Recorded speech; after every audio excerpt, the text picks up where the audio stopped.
अस्सलाम वालेकुम, आप देख रहे हैं मुबशर लुकमान यूट्यूब चैनल। मेरा नाम मुबशर लुकमान है और बड़ी डिबेट होती है पाकिस्तान में कि जी क्रिकेट का बड़ा टैलेंट है, और काफ़ी लोग हैं जो समझते हैं कि टैलेंट नहीं है, क्योंकि जब हम इंटरनेशनल टीम्स को देखते हैं और इंटरनेशनल प्लेयर्स की स्किल सेट को देखते हैं तो लगता है हम कहीं पर रुके हुए हैं और जो है बाकी लोग जो है बहुत ज़्यादा तरक्की कर रहे हैं, उनकी परफॉर्मेंस कंसिस्टेंट होती है और हमारी कुछ 10 इनिंग्स में एक हम कोई स्कोर कर लेते हैं तो फिर अगले 15 मैचेस के लिए कंफर्म रहते हैं। लेकिन ऐसी कौन सी चीज़ है कि हमारा क्रिकेट का टैलेंट जो है वो सामने नहीं आता? क्या हमारा जो क्रिकेट का इंफ्रास्ट्रक्चर है वो कमज़ोर है? क्या हमारे खिलाड़ी कमज़ोर हैं?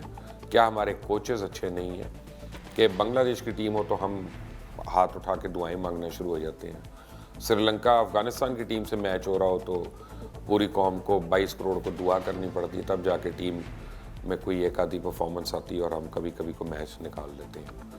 बहरहाल मेरे साथ आज पाकिस्तान क्रिकेट का बहुत बड़ा नाम, साबिक captain, one of the finest players produced in the game, Salim Malik साहब मौजूद हैं यहाँ पे। मलिक साहब, thank you very much for joining us. Welcome. मैं आज मेरी आँख कमज़ोर है कि पहले ज़्यादा टैलेंट होता था और मुझे अब कम लगता है निस्बतन। मेरे ख्याल है पहले ज़्यादा टैलेंट था। उसकी रीज़न ये है कि आप देखो जितने भी प्लेयर्स थे, हालांकि हमारे ज़माने में उस वक्त इतनी सहूलतें भी नहीं थी। लेकिन ग्राउंड्स तो थी ना? ग्राउंड्स बहुत थी। अभी तो ग्राउंड नहीं है। आप देखें उस वक्त नेशनल एकेडमी भी नहीं थी जितनी अब लोगों को, प्लेयर्स को सहूलतें हैं। अगर कोई गलती करता है जाके एकेडमी में ठीक करवाते हैं, मगर मेरा नहीं ख्याल कि वहाँ कोई काम हो रहा है। आप देखें एकेडमी में पिछले कई सालों से हमारी one of the best academy है एशियन। अगर आप देखें शायद इंडिया के पास भी ऐसी ना हो, मगर वहाँ कोई काम नहीं हो रहा। आप देखें, मैं एक दफ़ा मैंने कहा था कि एकेडमी से तो बेहतर है आप ये शादी हॉल वालों को दे दें, कम से कम आपको पैसे तो आएंगे, क्योंकि काम कोई नहीं करता वहाँ। अगर आप जाके देखें तो हर बंदा जो है वो सिर्फ खाना खाने आता है और वहाँ किसी प्लेयर के साथ कोई काम नहीं हो रहा होता। तो जब आप काम नहीं करेंगे, अब जैसे आपने कहा कि ग्राउंड्स ख़त्म हो गई, अब हमारा मिंटो पार्क, एक आपको याद होगा बाल पार्क था, विक्टोरियस होता था वहाँ। मैं विक्टोरिया से खेलता मुझे याद है, ये अपना यूनिवर्सल था, मुस्लिम था, क्रेसेंट था, बहुत सारी क्लबें थी, यंगस्टर थे की क्लब थी। मिंटो पार्क को ये तो शाम साहब भी विक्टोरिया से खेलते थे। विक्टोरिया आमिर भी विक्टोरिया से था जी, बिल्कुल। तो बात ये है कि आपने ग्राउंड्स ही ख़त्म कर दी। अब वहाँ अगर आप इकबाल पार्क जाएं, मिंटो पार्क में, तो जहाँ वहाँ से 7 पाकिस्तान के कप्तान निकले हैं। अगर आपको याद होगा कि सबसे ज़्यादा प्लेयर वहाँ से निकले। वहाँ खड़े होने की जगह नहीं होती थी। संडे को अगर आप चले जाएं तो जो 3 विकेटें थी जहाँ मैचेस होते थे टूर्नामेंट के, वहाँ उसके अलावा इतने बच्चे और इतने लोग खेल रहे होते थे कि वो एक दूसरे का बॉल समझ नहीं आती थी कि कहाँ चला गया। तो अब उसको जब आपने अपनी ग्राउंड्स ख़त्म कर दी, वहाँ खेलने की जगह नहीं लोगों के पास, तो फिर टैलेंट कहाँ से आएगा? मुझे याद है मैं खेलता था कैंट जिमखाना में, आगा जाहिद साहब तो उसके साथ, और अब्दुल कादिर वहाँ पे मरहूम वो भी थे, और हमारी कैंट जिमखाना की टीम बेचारी जो था बठी की थी, तो खेलने जोगी थी। एक तो सीमेंट पे प्रैक्टिस कर रहे होते थे और जाके टर्फ पे खेलना पड़ता था, तो समझ नहीं आती थी, वो इधर उधर से निकलती थी गेंदें। दूसरा उस वक्त बात ही होती थी कि जी 4 नई गेंदें निकालते हैं हर वक्त अपना प्रैक्टिस के लिए, लेकिन वो हमें क्रेसेंट की और ये बाकी जिमखाना वगैरह की हमें एग्जांपल देते थे, यूनिवर्सल की, कि जी वहाँ 5 से 6 नई गेंदें निकालते हैं। तो इतना बजट कहाँ से आता था इन क्लबों के पास? उस वक्त देखें, एक तो जो बहुत सारे स्पॉन्सर्स होते थे, कुछ अच्छे लोग थे जो अच्छे खाते पीते घरानों से थे, वो आपको सपोर्ट करते थे। फिर अगर कोई प्लेयर अच्छा निकल गया है उस क्लब का, तो वो भी काफ़ी करता अभी था। तो वापस ही जाते हैं। नहीं, वैसे वो बदकिस्मती है उस क्लब की, अगर कोई वहाँ से निकले। तो मैं तो जब पाकिस्तान खेला था तो मैं रेगुलर जाके अपने क्लब मॉल में, टाउन वालों को मैंने देखा है, कौन वापस आता है उनका प्लेयर? अब वो जाना चाहिए क्योंकि उससे आपके यंगस्टर, अपने दोस्त हैं नहीं जाते? हाँ, नहीं जाना चाहिए। देखें इनकरेज होते हैं लोग, अगर आप जाएंगे तो यंगस्टर आपको देख के वो ज़्यादा मोटिवेट होंगे। तो ये है कि अब दूसरा आप देखें कि उस ज़माने में क्रिकेट बहुत प्यार करते थे लोग। वहाँ लीग होती थी दो, सीनियर और जूनियर लीग। मुझे याद है कि मैं बहुत छोटा हुआ करता था, तो मुझे पैड भी नहीं आते थे। तो मुझे जूनियर लीग में उन्होंने कहा कि ये खेलता ठीक है, इसको खिलाओ। मैं 7 मैचों में 7 में रन आउट हुआ, क्योंकि मैं दूसरी जगह दूसरी साइड में पहुंचता भाग नहीं नहीं था। सकते थे। मगर चूँकि एहतशाम भाई वगैरह हुआ करते थे, तो वो कहते थे नहीं ठीक खेलता है, क्योंकि नेट में मैं उनको ठीक खेलता था। वैसे बड़ा खौफनाक बॉलर था, हाँ, गुड लेंथ से गेंद उठाता था यूं बिल्कुल उठा, करके। बिल्कुल। उसमें मुबशिर आप देखो कि वो जो टूर्नामेंट हुआ करते थे ना, सीनियर लीग और जूनियर लीग, उसमें इतना कंपटीशन होता था कि मुझे याद है कि क्लबों की लड़ाइयाँ हुआ करती थी। मतलब एक दूसरे से बर्दाश्त नहीं होता था कि हम इनसे, ये क्लब हमसे जीते। मुझे याद है हाँ हाँ, क्रेसेंट और यंगस्टर और मुस्लिम की, हम लोगों की मिलते वैसे ही थे, साथ इकट्ठे बैठते थे। जब मैच होता था तो लड़ाई एक हुआ वो करती। धर्मपुरा जिमखाना था, क्या था, मुगलपुरा, मुगलपुरा मुगलपुरा जिमखाना, उनकी भी टीम बड़ी अच्छी हो गई थी एक जमाने में। टीमें सबकी अच्छी होती थी, कोई टीम किसी से हारना नहीं चाहती थी। तो और लड़ते थे कंपटीशन बकायदा। कंपटीशन इतना ज़्यादा होता था कि उसमें आप इतना जिसको कहते हैं ना, निखार आ जाता था आपके खेल खेल के उन प्लेयर्स के साथ। तो जब आप फर्स्ट क्लास के लिए जाते थे तो उसमें भी आपको वही प्लेयर जाता था, तो बहुत अच्छा होता था। अब क्या है कि अब कोई लड़का 50-100 करता है तो वो कहता है मुझे पाकिस्तान खिला दो। अब आप देखें ना जो हाल हुआ है ब्लेजर हमारा। तो इसी तरह पहनते अभी थे। फिर दूसरा आप देखो कि टीमें 6 कर दी गई हैं। मेरे ख्याल में ये बहुत बड़ा जुल्म किया है पाकिस्तान क्रिकेट के साथ। देखिए हम लोग सब आए थे बैंकों से। हम लोग, आप तो अभी बैंक से आ रहे मैं हबीब बैंक से था और भी बहुत थे, सारे लोग थे। मियाँदाद और भी, और मियाँ दाद, आमिर सुहेल, हमारी आगा जाहिद, सुल्तान राना, यार बहुत हमारा से, एक बड़ा प्यारा दोस्त था, बेचारा फौत हो गया, अल्लाह कादर मगफरत भाई, करे, ड्यूक जो है। ड्यूब किया। हाँ, वो कितना अच्छा कीपर था और कितना खूबसूरत इंसान था। मसूद भाई बहुत ग्रेट आदमी थे। और मुझे तारिक अजहर साहब ने मिलाया सबसे पहले उनसे ना, तो तारिक अजहर भी बड़ा क्रेजी किस्म का। बहुत अच्छे अच्छे प्लेयर थे। हाँ, बहुत मुझे से समझ नहीं आई कि वो ऊपर क्यों नहीं आए वैसे। मेरा ख्याल है बदकिस्मती कह लें कि लॉबिंग नहीं थी उनकी अपना। कुछ लोग ऐसे होते हैं जो बेचारे नज़रों में नहीं आते हैं। कुछ लोग लकी होते हैं हमारी तरह के, जो नज़रों में आ जाते हैं। तो मेरा ख्याल में वो अनलकी थे इस मामले में। अच्छा जी, तो आप लोग आप कहते हैं डिपार्टमेंट्स नहीं होंगे, डिपार्टमेंट्स की टीमें नहीं होंगी। उस वक्त तो मसलन एक एक बैंक की 3-3 4-4 टीमें होती थी, तो कितने लोग एम्प्लॉय रहते थे। जब एम्प्लॉय रहते थे तो फिर वो प्रैक्टिस में रहते थे। तो अब जब आपका प्लेयर ही प्रैक्टिस में है और उसको नेशनल स्क्वाड में बुला भी लें तो उसको कोई हैमस्ट्रिंग हो जाएगा, कुछ हो जाएगा, क्योंकि वो इन्फॉर्म नहीं है, इसका नुकसान नहीं है। मुझे ये देखें कि इससे जो सबसे बड़ा जुल्म ये हुआ है ना कि वो लोग जो जिनकी वजह से ख़ानदान के ख़ानदान चलते थे, अब उसको याद होएगा कि एक बंदा काम करता था, बाकी सब लोग घर में अक्सर अब कुछ साल पीछे चले जाए तो एक ही बंदा बेचारा हाँ, होता था, रेल का इंजन एक ही होता था। एक ही होता था। अब ये देखें कि जितने लोग हमने निकाले हैं वो सब बाहर हो गए। 6 टीमें कर दी गई हैं। अब 6 टीमों में कौन खेलेगा? वो खेलेगा जो पाकिस्तान खेल रहा होगा, ऑलमोस्ट पाकिस्तान खेल रहा होगा। तो बाकी प्लेयर तो ज़ाया हो गए ना, वो कहाँ से खेलेंगे? जब वो नहीं खेलेंगे तो आपके पीछे से टैलेंट ही नहीं आएगा, लोग छोड़ना शुरू। मैंने बहुत से प्लेयर्स को मैंने देखा है। पिछले दिनों एक वीडियो भी देख रहा था, बेचारा एक हमारा टेस्ट प्लेयर था, वो बड़ा मायूस था। वो कह रहा था मैं क्या करूँगा, मैं खेल ही नहीं सकता। तो जो यंगस्टर हैं, जब वो उनके पास देखे ना, उनके पास कोई जॉब नहीं होएगी, क्योंकि तो घर मोस्टली वाले कहेंगे ना काम कर कोई जाके। वो फिर जाके, वो आपने अक्सर देखा होगा कुछ पहले तो अपनी, घर वाले कहते थे चल क्रिकेट फाड़ के जा, ग्राउंड में इसलिए कि जा, उनको ये होता था कि यार इसको कॉन्ट्रैक्ट मिल पैसे मिल रहे जाएगा, हैं। साल में ये घर में पैसे आएंगे। अब वो जब उसको पैसे नहीं मिलेंगे वो क्रिकेट नहीं खेलेगा, वो कोई काम ढूंढेगा। जो हॉकी का हाल हुआ, जो स्क्वॉश का हाल हुआ, जो अपना एग्जैक्टली वही होगा। मैं आपको बताऊं, ये कुछ सालों के बाद आप देखना कि टैलेंट हमारे यहाँ ख़त्म होता जाएगा, इसलिए कि लोग आगे आएंगे ही नहीं। अरे मुझे एक बात तो बताइए सलीम कि क्योंकि मैं तो सिलेक्टर नहीं हूँ, तो मुझे तो बड़ी आसानी है, मैं सब बात कर सकता हूँ ना, मुझे सेलेक्ट थोड़ी करना है।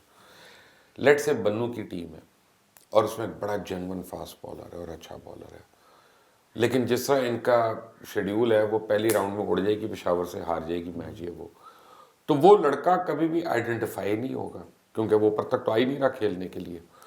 तो ऐसा क्या निज़ाम होना चाहिए कि हम लड़कों को अपने आइडेंटिफाई कर सकें? देखिए, इनमें इनको करना ये चाहिए था कि ये टीमें बंद नहीं करनी चाहिए थी। अगर आपने 6 टीमें बनानी थी ना, अब बनाते 6 टीमें ज़रूर होनी चाहिए। जो अब जैसे बन्नों की टीम थी, बन्नों की टीम को खेलना चाहिए था, बैंक खेलने चाहिए थे। उन लड़कों को जो उनमें परफॉर्म करते, जो आप समझते कि इनकी बेस्ट परफॉर्मेंस है, उन में से 6 टीमों को बनाते, और उन 6 टीमें जो थीं वो अगर उसमें जो अच्छा परफॉर्म करता वो पाकिस्तान के लिए खेलता। ये नहीं करना चाहिए था कि आप सारा कुछ बंद करके सिर्फ 6 टीमें बना दें। अब वो बनने वाला प्लेयर कहाँ जाएगा? वो कहीं भी नहीं आपको नज़र आएगा ही। अब यहाँ तो ये है कि आपकी नज़र कभी उस पर पड़ जाए कि यार ये अच्छा है, तो आप वो सामने आ जाए। अदरवाइज़ देखें, अगर आप ये टीमों को बंद करेंगे, आप ऑस्ट्रेलिया के साथ कंपेयर करते हैं, आप मुख्तलिफ लोगों के साथ कंपेयर करते हैं, आप इंग्लैंड को ले लें। इंग्लैंड की कितनी आबादी होगी? इतनी, हमारे शायद एक शहर जितनी हो। तो वहाँ 18 टीमें हैं। फिर उनका सेकंड 11 है, फिर अंडर 19 है, फिर अंडर 16 है, वो नीचे आते सब जाते माइनर हैं। लीग्स हैं ये। मतलब वो इतनी ज़्यादा उनकी टीमें हैं कि ग्राउंड्स कितनी है?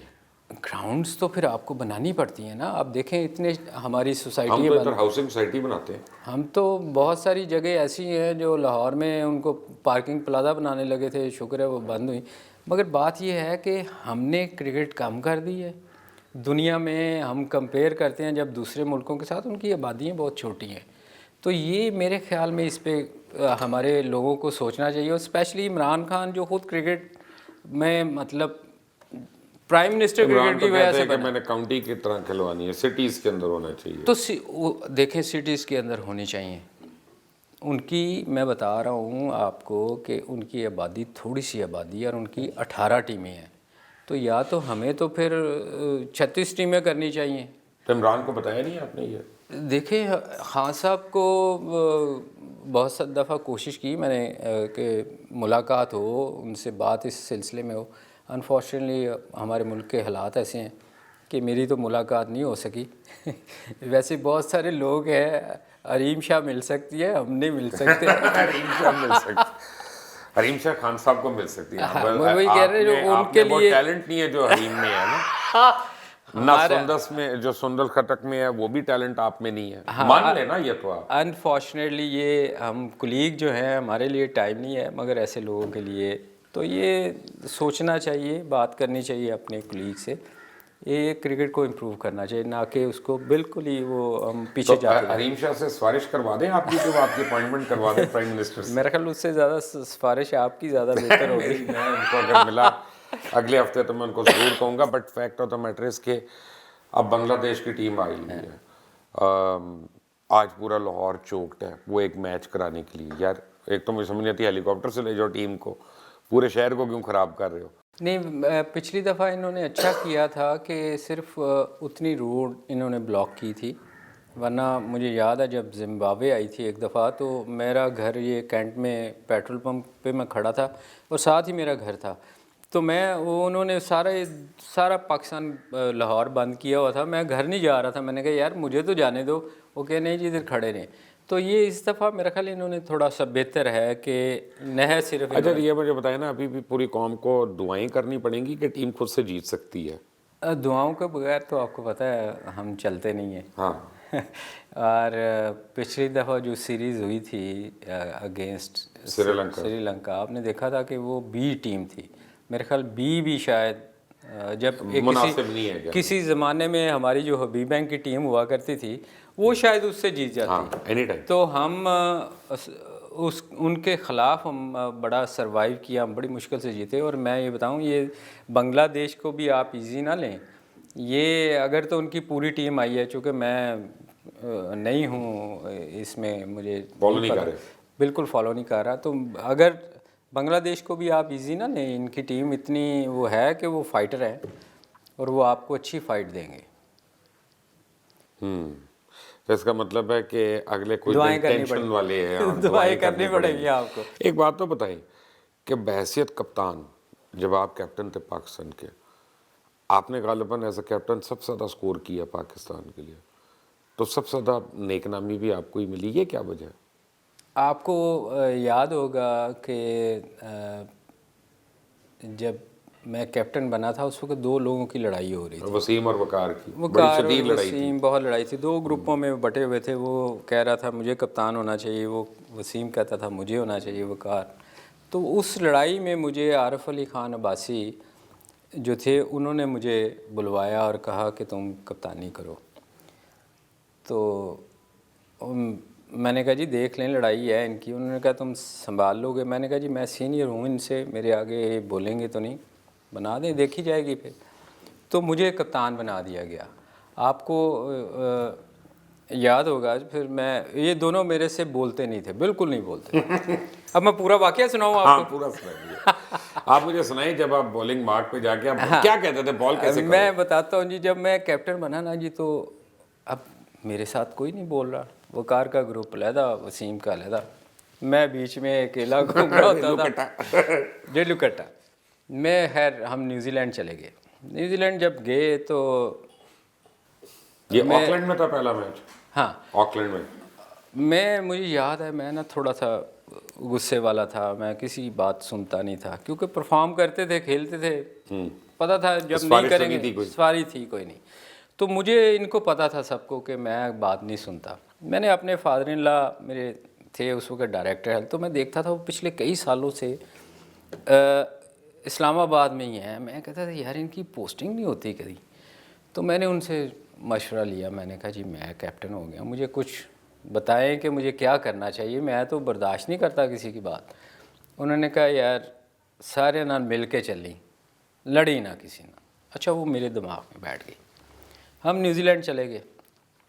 अब वसीम स्टार्ट पे जा रहा था तो मैंने वसीम को बॉल दी। वैसे बड़ी अजीब बॉडी लैंग्वेज थी आप दोनों की। हाँ, मैं वही एक उधर देख रहे हैं, एक उधर देख। वसीम, मैं साथ चल रहा हूँ, वसीम इधर मुंह करके चल रहा था। तो मैंने इसको बॉल दी, उसने मुंह छीनी मेरे से बॉल। वो गुस्सा था उसको, मगर कह कुछ सकता नहीं था, सीनियर था। मैंने कहा वैज़ यार ये देख, तू दुनिया का नंबर 1 बॉलर है, सारी दुनिया तुझे देख रही है, तू आउट करेगा नहीं करेगा मुझे कोई फ़र्क नहीं पड़ना। वकार तो उधर से 5 आउट करेगा। मैं इसको बॉल दी और आ गया। और कवर पे खड़े हो? हाँ, मैं चुप करके आगे खड़ा हो गया। उधर गया वकार को, उसने भी यूँ मेरे से बॉल छीनी। बोलता तो था नहीं वो, मैं बात करता हुआ साथ उसके जा रहा था। मैंने कहा वह वकार, वही रिपीट किया मैंने इसको। मैंने कहा तूने आउट करना नहीं करना मुझे कोई फ़र्क नहीं पड़ता। उधर से वसीम तो 5 आउट करेगा। आप वो सीरीज़ निकाल के देखो। तीसरा बॉलर आकिब जावेद को बॉलिंग करने का मौका ही नहीं मिलता था। उधर से वो 5 आउट कर रहा था, उधर से वो 5 आउट, और हम सीरीज़ बड़े आराम से जीते गए। और ये इनको जब आज वसीम और वकार जब ये सुनेंगे ना, दोनों को गुस्सा चढ़ रहा है इस बात पे। वो गुस्सा तो उनको चढ़ा, मगर थोड़ा लेट, जब हम जिम्बाब्वे में थे, जब इनको जाके तब इनकी दोस्ती हो गई थी ना। फिर दोस्ती हो गई, इकट्ठे हो गए। तो इन्होंने सोचा कि यार ये तो कप्तान, ये तो कितनी सीरीज़ जीत गया है, तो ये तो हमें ले जाएगा। फिर उसके बाद क्राइसिस शुरू हुए। फिर मुझे इन्होंने, वो आपको पता है, उसके बाद फिर जो स्टोरियाँ हुई, फिर एक मैच हम जिम्बाब्वे में हार भी गए, और उसके बाद 30 साल के बाद हम एक मैच हारने के बाद 2 मैच जीते। वो सीरीज़ फिर भी हम जीते, मगर उसमें फिर काफ़ी कंट्रोवर्सी हुई। वो रिटायरमेंट कुछ लोगों ने अनाउंस कर दी कि वो तो राशिद ने और बासित ने की थी वहाँ पे। तो वो उसमें आप देखो कि सीरीज़ हम कितनी। अच्छा, ये बड़ी अच्छी बात है कि जो लोग आपके ऊपर इल्ज़ाम लगाते रहे वो खुद अंडे पे आउट होते रहे, और आप तब भी 60, 70, 80 स्कोर कर रहे हैं, तो ब्लेम आपको आता था। ये क्या चक्कर है? हाँ, अभी ये मैं पिछले दिनों देख रहा था, वो जावेद मियांदाद और इमरान खान और शुएब अख्तर बैठे हुए थे। तो एक ऑस्ट्रेलेशिया में मैच हुआ था, मुझे याद है। तो वो उसका जिक्र हो रहा था कि इमरान खान कह रहे थे कि मुझे रात 3 बजे तक इसने सोने नहीं दिया, मियाँ दाद ने। तो वो सुना रहे थे, हाँ मैं पता है, मैं तुम्हें कह रहा था। उन्होंने कहा छोड़ो, कोई और बात करो। मगर बात ये है कि वो, मैं आपको बता रहा था कि वो है ना गाना, इससे आगे की दास्तान अब अब हम मुकद्दर का सिकंदर। वो उन्होंने पूरी बात नहीं बताई कि क्या हुआ ये कि उस मैच में रात को काफ़ी शोर मचा कि जी मैच सुबह इन्होंने कुछ प्लेयर्स ने मैच ख़राब कर दिया हुआ है। उसमें सबसे ज़्यादा वो जो उनको शक था, वो एक तो मैं था और एक वसीम और 2 और प्लेयर थे सीनियर जो भी थे। सुबह मैच में ग्राउंड में आए तो वो याद होगा आप, स्किपर ने कहा कि ये मैच पैसे लगा दो और ये और मैच फी लगा दो पूरी। हाँ इस पे। पूरी जो विन बोनस जो था, विन बोनस जो था वो कुछ 40-50 हज़ार डॉलर था कि सब लगा दो इनको, किसी को कुछ नहीं मिलेगा, वो सबको पता है। अच्छा, उस मैच में हुआ ये कि सुबह को ये हम 30 पे 4 आउट हो गए। उसमें जावेद मियांदाद साहब भी थे और ओपनर 2 थे एक और। अब मेरी बारी 5वें नंबर पे मैं आता हूँ। अब मैं बारी, अब जहन में था कि वो रात को सुबह भी मीटिंग हुई है, रात को भी ये, आप यकीन करो ये रिज़क साहब ने पढ़ा, मैं 4 ओवर मुझे समझ ही ना आए। इधर इधर से निकल रही है। नहीं, मैं काम रहा, मैं कहूँ यार सिंगल भी ना हो कि ये आउट हो गया तो ये तो बाहर बड़ा शोर मचा हुआ है हमारा। अच्छा, 4 ओवरों के बाद थोड़ा मैं हौसला हुआ कि यार नहीं मैं खेल रहा हूँ अभी अंदर। और उस मैच में मैंने 93 नॉट आउट किया, वसीम ने 50 और हैट्रिक की और हम मैच जीत गए। तो देखने वाली ये बात थी कि उनमें जो मैच जिन्होंने शिकायतें लगाई थी उन्होंने 0-0 किया था जबकि बुक में है मैच। तो ये मुझे लगता है कि वो कुछ गड़बड़ थी।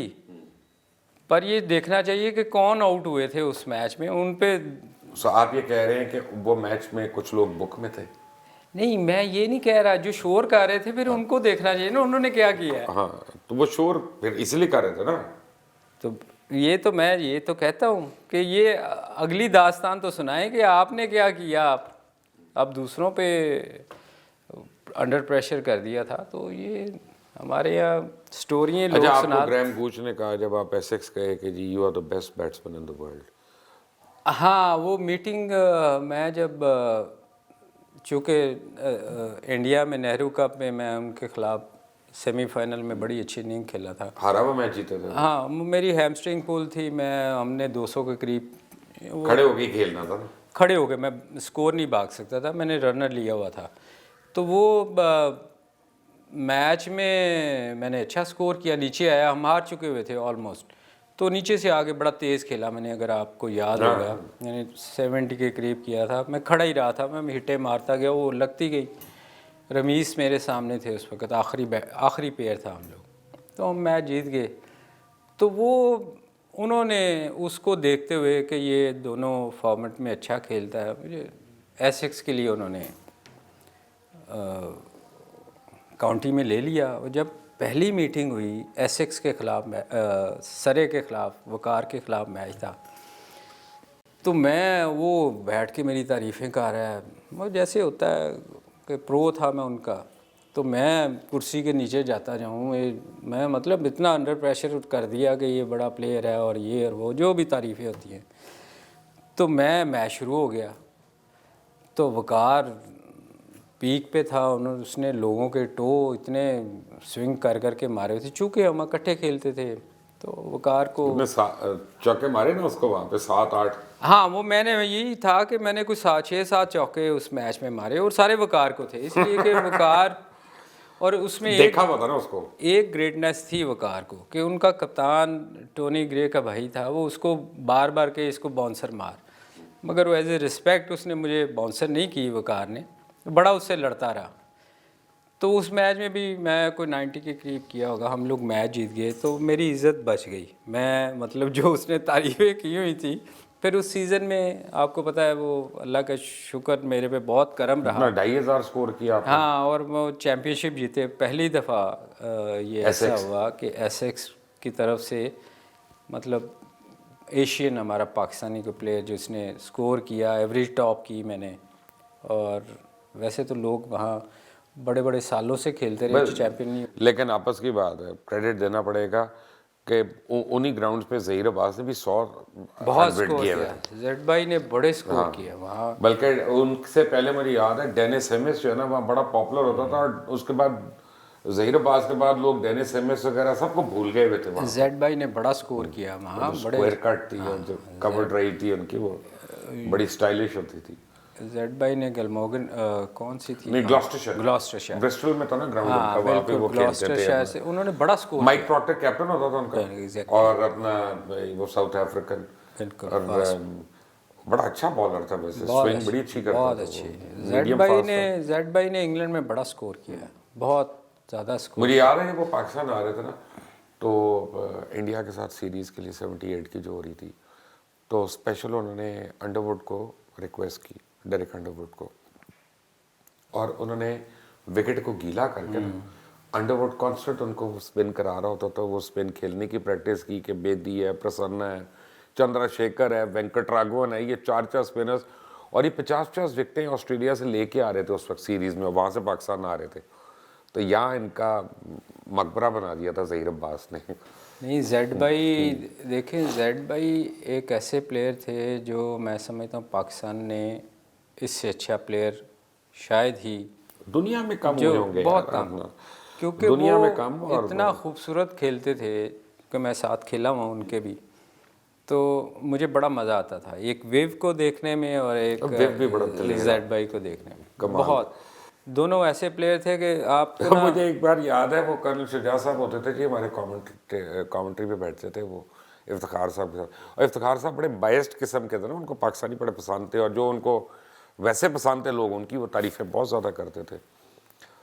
तो विव रिचर्ड ने एक शॉट मारी, तो वो कवर ड्राइव और वो ढस करके टीन खड़का जाके, तो इफ्तिखार साहब कहते what a beautiful drive, what a scintillating cover drive, और जो उन्होंने सुपरलेटिव्स बोलने थे। उसके बाद वो कहते हैं Shuja what do you think, colonel Shuja पता नहीं किस मूड में बैठे थे, कहते he got 4 runs but it is not a classic copy book shot। अच्छा, आगे अब पूरा पीटीवी के ऊपर पॉज हो गया ना, कमेंटेटर की आवाज़ ही खत्म हो गई। इफ्तिखार साहब उस वक्त बड़े दबे अल्फाज में इफ्तिखार अहमद ने पहली बारी एक अपना डिसेंट जो है ना शो किया, कहते हैं कि but Shuja when Viv Richard hits the ball that is a copy book shot, you know. तो इसमें अब कोई ये बड़े प्लेयर्स की बात है कि वो जब शॉट मारते हैं वही कॉपी बुक हो जाता है। But Salim Malik, thank you very much for joining us today. Malik असल में हमारे से उम्र में तो मेरे से ज़रा छोटे हैं, तो इसलिए मैं इनका नाम से भी बुला लेता हूँ, और हमने ये सोचा है कि कुछ दोस्तों को बुला के हम जो वर्ल्ड कप है और T20 सीरीज़ वगैरह होगी उसमें ज़रा बैठ के यहाँ से लाइव हम ब्रॉडकास्ट करेंगे, और कई घंटे की, और सारे अपने जो है वो रिकॉल करेंगे कि उन्होंने क्या किया क्या नहीं किया, और आपको बताएंगे कि आगे स्क्रीन पे क्या हो रहा है। बट आपको उसके लिए चैनल सब्सक्राइब करना ज़रूरी है और बेल आइकॉन को प्रेस करना ज़रूरी है। आपको सलीम मलिक की बातें अच्छी लगी हो तो कमेंट्स अपनी राय दीजिएगा, इजहार कीजिएगा, मैं वो कमेंट्स मलिक साहब तक पहुँचाऊँगा, मेरी जिम्मेदारी है इंशाल्लाह। अंटिल द नेक्स्ट टाइम, अल्लाह हाफ़िज़।